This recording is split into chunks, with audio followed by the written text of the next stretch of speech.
oleh pengadilan, oleh hakim. Jokowi juga sempat menanggapi sentilan Ketua Umum PDI Perjuangan Megawati Soekarno Putri yang memintanya menunjukkan ijazahnya agar polemik seputar ijazah ini tidak berlarut-larut. Jokowi menyatakan dirinya sedih dan kasihan jika kasus ijazah ini berlanjut ke proses pengadilan. Terkait sebelumnya dari Ibu Ketum PDIP sempat menyebut kalau misalkan memang ijazahnya asli itu tinggal ditunjukkan aja, nggak perlu sampai repot-repot seperti ini. Mungkin bisa tanggapan Pak Jokowi? Saya itu sebetulnya sedih. Sedih karena apa? Kalau proses hukum mengenai ijazah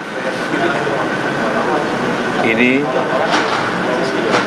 maju lagi ke tahapan berikutnya.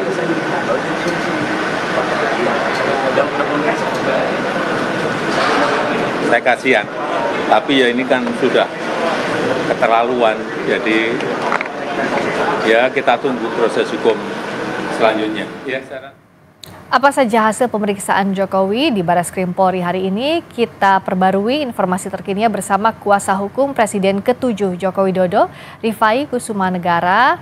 Selamat malam, Mas Rifai. Selamat malam, Mbak Berika. Ya, Mas Rifai tadi ada di sana, ada mendampingi Pak Jokowi. Dari 22 pertanyaan yang disampaikan, itu seputar apa saja intinya? Ya, betul Mbak Priska. Jadi tadi kami mendampingi Pak Jokowi sejak pukul 9.30 memenuhi undangan penyelidikan dari Barreskrim Polri, dan beliau ditanyakan lebih kurang berangkat dari 8 pertanyaan besar.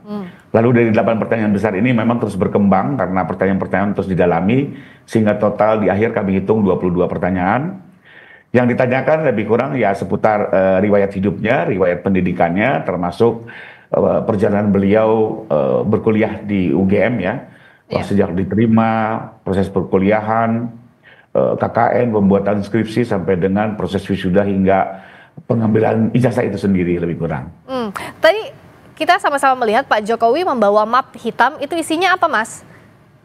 Ya, jadi pertama kan kami hanya menerima panggilan ya, dan memang 2 minggu lalu, maaf saya koreksi, 2 minggu lalu kami juga diminta secara tertulis untuk menyerahkan ijazah. Sekalipun dalam proses penyelidikan kami kooperatif, kami berikan ijazah tersebut 2 minggu yang lalu dan diantar oleh adik ipar beliau. Nah, berikutnya kami menerima surat panggilan hari ini untuk pemeriksaan, tapi ternyata di akhir pemeriksaan kami belum diminta untuk pulang karena ternyata ada proses pengembalian dari Barreskrim kepada Pak Jokowi selaku pemilik, yang berarti proses pemeriksaan laboratorisnya mungkin sudah selesai. Karena itu ijazah tadi dikembalikan dan dibawa langsung oleh Pak Jokowi. Oke. Saya mau konfirmasi lagi, Mas Rifai. Jadi yang ada di map itu ijazah tingkat pendidikan apa saja? Apakah ijazah UGM atau juga ijazah SMA, SMP dan lain-lainnya yang dimintai yang waktu itu diserahkan ke penyidik?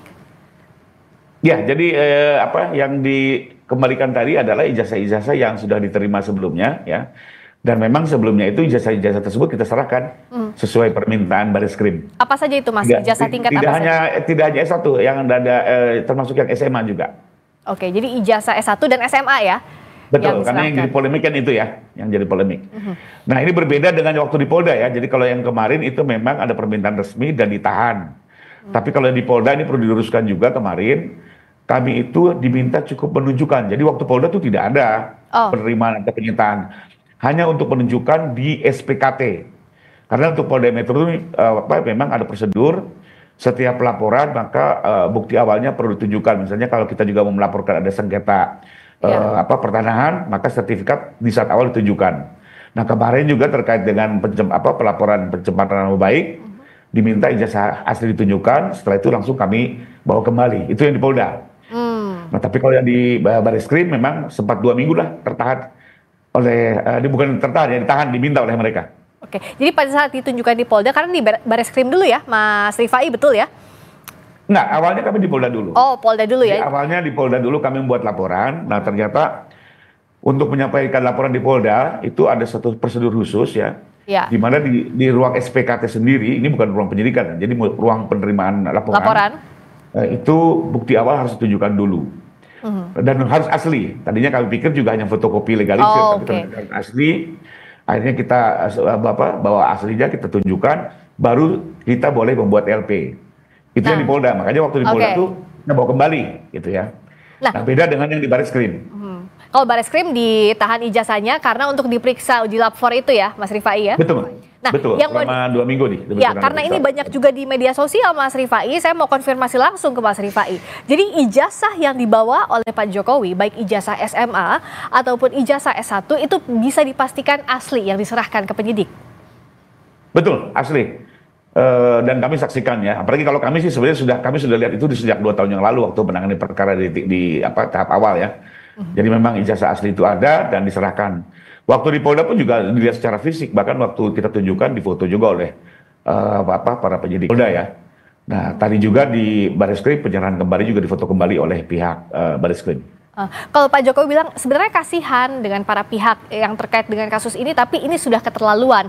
Artinya apakah Mas Rifai, Pak Jokowi yakin bahwa dalam hal ini Pak Jokowi lah yang benar dan ijazah itu bisa dibuktikan keasliannya? Ya, kalau kami yakin, Mbak. Jadi artinya bagaimanapun ya Pak Jokowi yang mengalami langsung ya, yang menjalani perkuliahan langsung, mengikuti perkuliahan KKN, pembuatan skripsi hingga ujian dan selesai, beliau tentunya meyakini apa yang dialaminya selama ini. Ya. Karena itu juga dia sangat berkeyakinan untuk menempuh semua proses hukum yang ada. Nah, mengenai kalimat tadi kasihan, saya coba ikuti, memang sejak awal Pak Jokowi itu sama sekali nggak ada pikiran untuk melakukan tuntutan atau laporan di Polda ya.